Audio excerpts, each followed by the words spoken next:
How you doing, Phyllis? It's been a while. I'm not about to come on here, all bold like I've been, steady rolling with the YouTube channel. I haven't. It's been on a break for a long time. But you know what? We all get caught up in stuff, right? And at the end of the day, I'm not, all of y'all's best friend. I'm not all of y'all's, Mr. I gotta be there every day. I'm just here to drop truth when I feel like it's necessary. And I hope that edifies and helps to further you and, whatever God may have you on in life or whatever you're struggling with, I just want to kind of sprinkle that advice, sprinkle maybe correction, teaching, whatever it may be. But another thing is, it's stuff that I'm struggling with too. It's important to know that pretty much anything that I'm willing to come out and speak about, it's usually something that I was making a mistake in, and now I've learned from my mistake, and I'm trying to get better at that. And I don't want to be alone in that process of trying to get better at that or being set free from that. So anyways, the verse that I'd like to base kind of this, the gist of this video on is Ephesians 6 verse 5. And then it goes all the way down to 8, but I'm not going to read the whole thing because it's a pretty long sentence. But overall, we're going to start with verse 5 and kind of just go to, up to 7. So, bondservants, be obedient to those who are your masters according to the flesh, with fear and trembling, in sincerity of heart as to Christ, not with eye service as men pleasers, but as bondservants of Christ, doing the will of God from the heart. And then it has a comma and it goes on to the rest of the sentence. But the point that I'm trying to make here is that there's a fine difference between living in a place of worrying about how you're being viewed by others or how you look to others, and being in your own skin and having a good motive, but not really in that place of questioning what people are thinking about you. I think there are two very different spaces we could be in. Most of my life, I've lived concerned about what other people are thinking about me. And I came to realize it's kind of dangerous because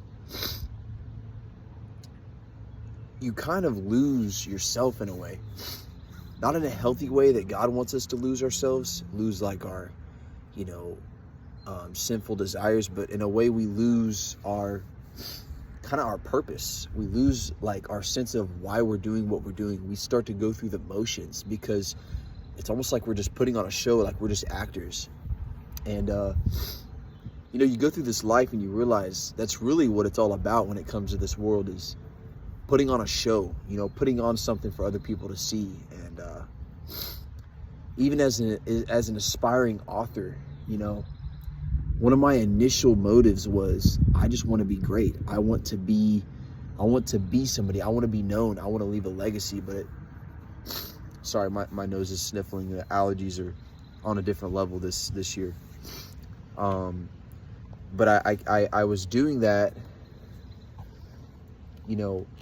to leave a legacy, to be known by people. But I realized it has to go deeper than what other people are going to see.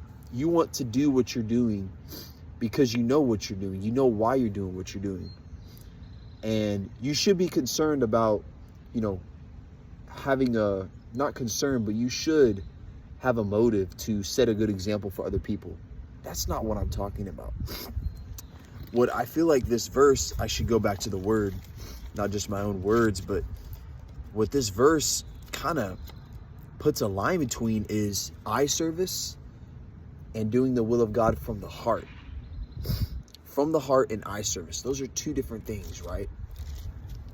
You can do your job with a willful heart and doing it as if you're serving God, or doing it as if you're serving a higher purpose that God put you here for, or what your deeper motive is. You can do all those things and still people can look at you like, man, I'm inspired by that. I adore that. I want to be like that. But there's also a place where our motive can be strictly to look pleasing to other people. And that is dangerous. That's dangerous because you can operate in that so much to where you're no longer concerned about the things that are really important, the things that really matter, the things that really define you, the things that God's really looking at, which is your motive, your heart, your intentions. And so if there's something I would leave with this, aside from the verse itself, which is, again, Ephesians 6:5-6, it would be to take a step back, maybe, take a moment and evaluate, reposition yourself on why you're doing what you're doing. Especially with the job, I still have a blue collar job.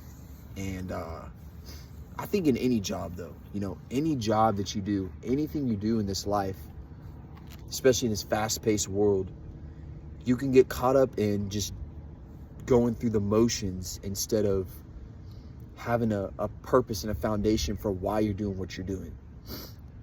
And so I just don't want to there's so many repercussions that come with eye service. There's so many consequences and things you can break yourself with, ways you can break yourself by operating in that mindset. And so as someone who is so intensely lived that kind of life, not as much, I think it's on and off for all of us, right? But with my job, as I was referring to, it's a very fast-paced job. Sorry I got off topic there, but it's so easy in a fast-paced life to kind of get out of that deeper purpose mindset. It's so easy to just push aside the deeper ways of awareness, the deeper awareness of your purpose and why you're doing what you're doing and who you're really serving, and just to go through the motions and just to get looks from people. It's so easy to do that. So let this just be a reminder, guys, a reminder. And just know I'm in that struggle too. So you're not alone with that. I just want to bring it to the light and make sure we're kind of aware of it. That way, we don't get caught up in the oblivion. So hope you all have a great day. It's fantastic to be able to reach out to you guys. And I hope you all have a great rest of your day.